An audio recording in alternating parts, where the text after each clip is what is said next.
Hello and welcome to this DW Business Special, where we're discussing the true impact of international sanctions on Russia.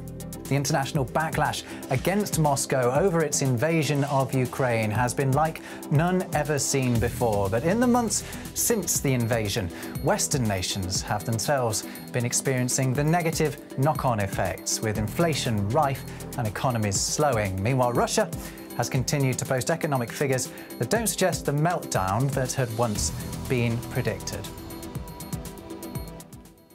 Well, to discuss whether or not that really is the state of things, I'm joined by Jeffrey Sonnenfeld from Yale School of Management. We actually spoke to Jeffrey on the TV a few days ago, and our YouTube viewers were so keen to hear more from him that we brought him back. Jeffrey, thank you very much for being with us once again. Oh, well, thank you, Rob. It's great to be back with DW from a few days ago, but also to be with you personally after we spoke a few months ago about the historic surge of exits from Russia, from the business community. Yeah, and we'll talk about how that has expanded in the months since. Jeffrey Sonnenfeld and his team at Yale School of Management have established what they say is a true picture of the Russian economy. They say that the Kremlin is more vulnerable than is often being reported. For example, through its energy sector, which provides 60% of total government funding via exports. And Russia is also facing an import crisis. They've fallen as much as 50% since the start of the war. And then there's also the exit of foreign firms. The Yale team says over 1,000 companies have curtailed their operations in Russia. This idea that Russia somehow has the West over a barrel right now, is that missing the point? Yes, it's certainly not over a barrel of oil and not over a pipeline of gas. It is missing the point. And you summarized our work so well. We almost should trade places, and I should ask you the questions. You absolutely have mastered the research. What is astounding here is that initially many journalists were accepting President Putin's highly misleading propaganda, and a false narrative temporarily went out there. We're trying to dispel that by actually taking a look at what the numbers say.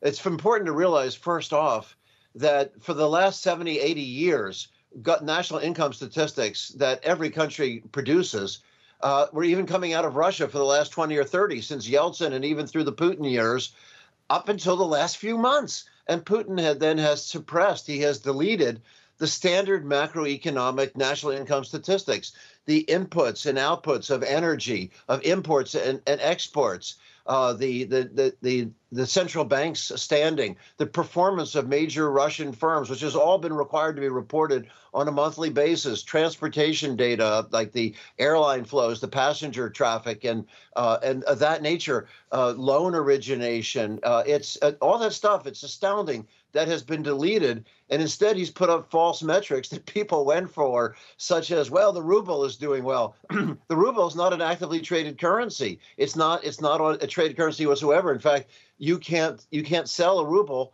in Russia for dollars or anything. It's not a true number. And similarly, their stock market, which has only fallen by 50%, only by 50%, it can't fall more, because they don't allow foreigners to sell their holdings. So the Russians have sold out, and those from outside the country are stuck with this uninvestable assets, just like the default on their loans. So, yeah, the country's in bad shape, and imports are down. And for industrial products, they can't replace what they need for machinery. They can't get the semiconductors that are needed for their technology. You can't get it for your personal iPhones, replacement parts of that nature, and luxury goods and everyday consumer goods. So that's a problem. And when we talked last time, you and I, that is, we were looking at the amazing historic exit of private firms on top of the government sanctions. These two married together have a crushing blow, the government sanctions and then the individual company retreats and exits, that even Russia's data says it's 12% of their direct employment are from those companies. We think it's quite a bit larger than that, but just taking their number, the indirect employment off that is easily 3 times that. So we're looking at 40% of unemployment.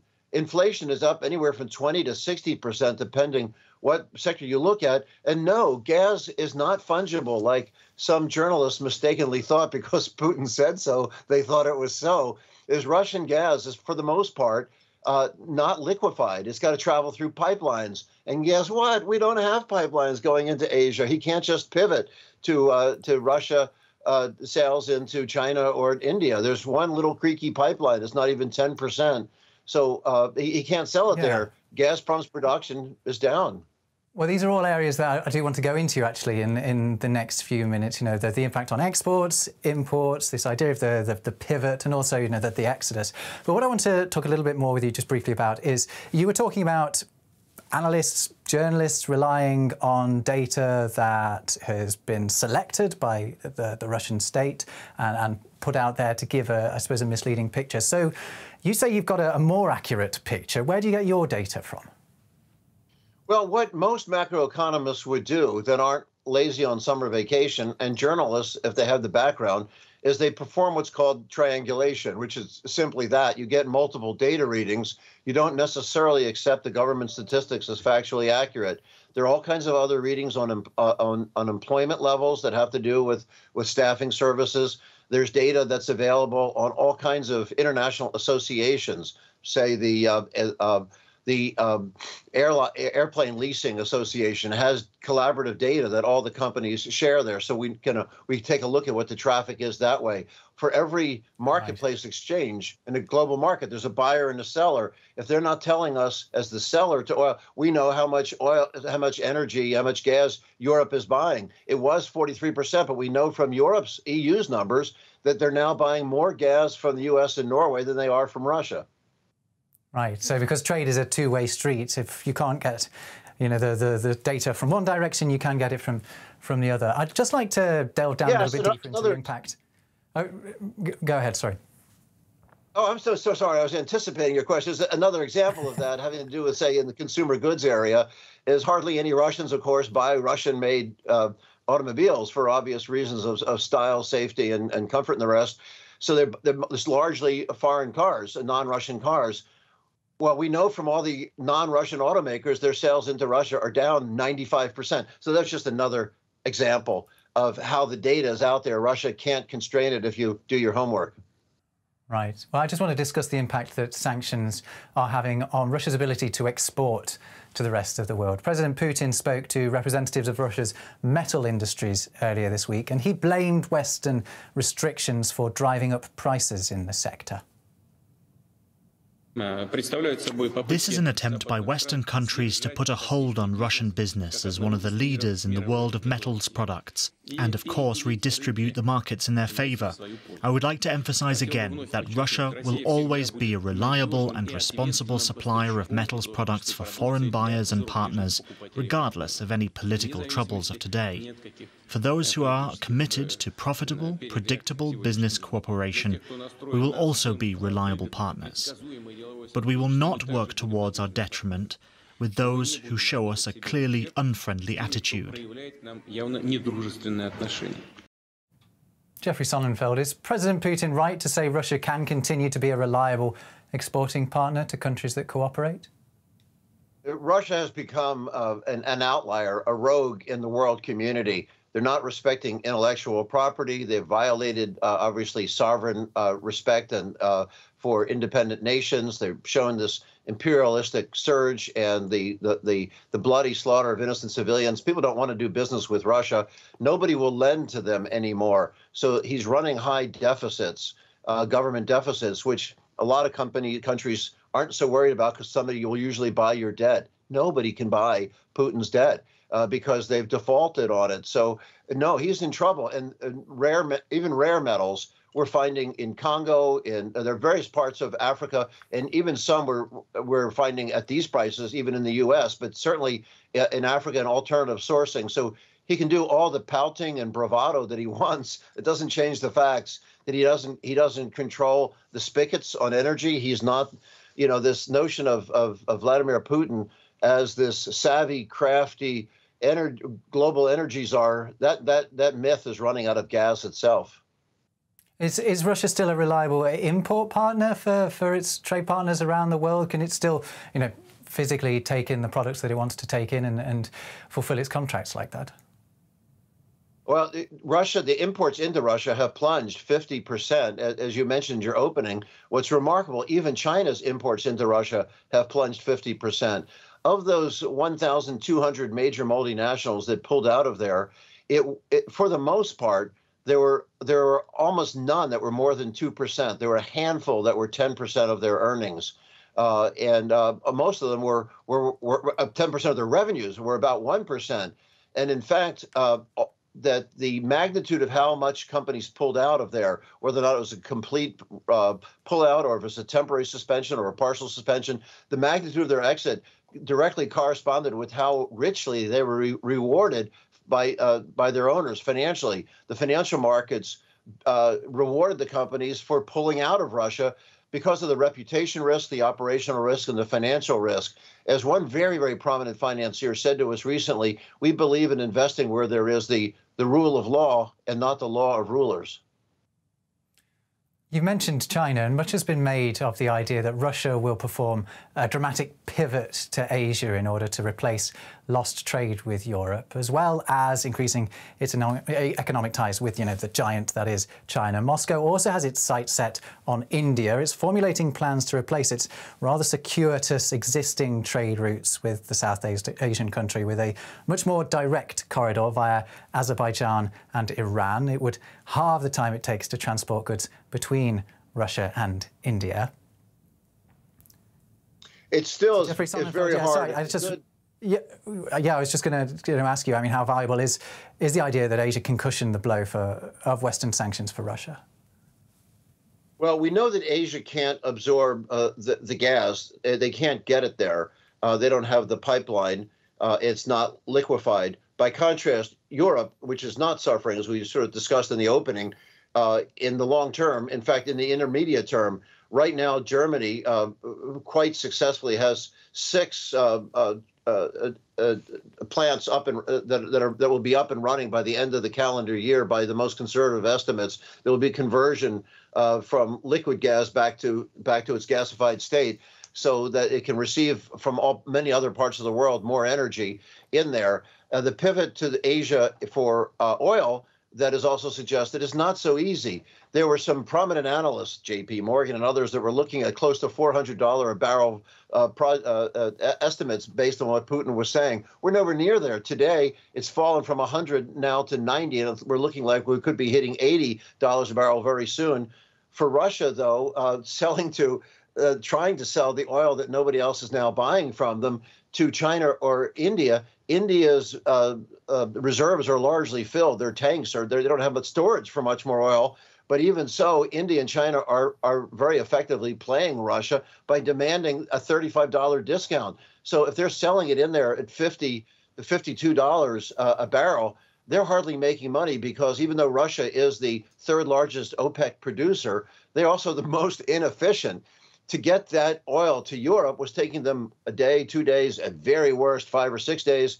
To get it over to India or China, the oil now, that'll take them 35 days, and that's really a problem. So it's hard to see that they can do that pivot. And other goods that they badly need semiconductors and other things that China and India are not selling to them. So they're not getting that. In fact, China again has cut their imports into Russia, not increased them. Even their lending has been cut off. Some of this pivot taking place, though, aren't we? I mean, there was some data published on Thursday that showed that Russia's just become India's 3rd biggest supplier of coal. Exports have leapt 10% in a month. So that pivot is happening, isn't it? They're trying desperately, but it is a pittance. As basically, Russia is almost like becoming a vassal state to those types of trading partners, that they're merely commodities. If this was some old mercantile system, that they bring to the global marketplace nothing except commodities, energy, and grain. That's and cyber terrorism. There's not much else anybody wants to buy. So I think that it's hard for them to get substitution they need.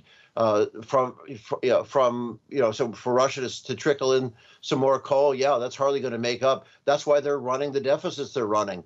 They're also drawing down on their reserve. They have $600 billion foreign currency reserve that's been a cushion for Putin to try to prop things up, that will be running out. He just, since the outbreak of war, has spent about $80 billion of that currency reserve.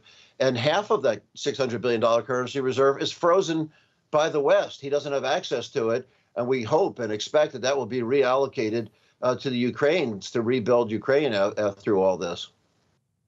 I want to talk about the corporate reaction to the war, now that we've just covered, exports and imports, because, there's been an avalanche of Western brands pulling out of Russia since it invaded Ukraine. The latest to leave the Russian high street is Swedish retailer H&M, which closed its stores this week. Here's how some of the local shoppers felt about that. This will give our domestic producers more platforms to develop, and we need to raise the economy. I think that Russian designers will make up for H&M very well. I didn't find anything special in the brand. It's a pity. I'm sad. Well, H&M is just the latest to complete its exodus. Yale School of Management has been keeping track of how Western firms' operations in Russia have changed or not since the Ukraine invasion. It calculates that over 300 have pulled out of the country altogether. 500 have suspended their business there. Others have reduced their operations or said they won't increase them.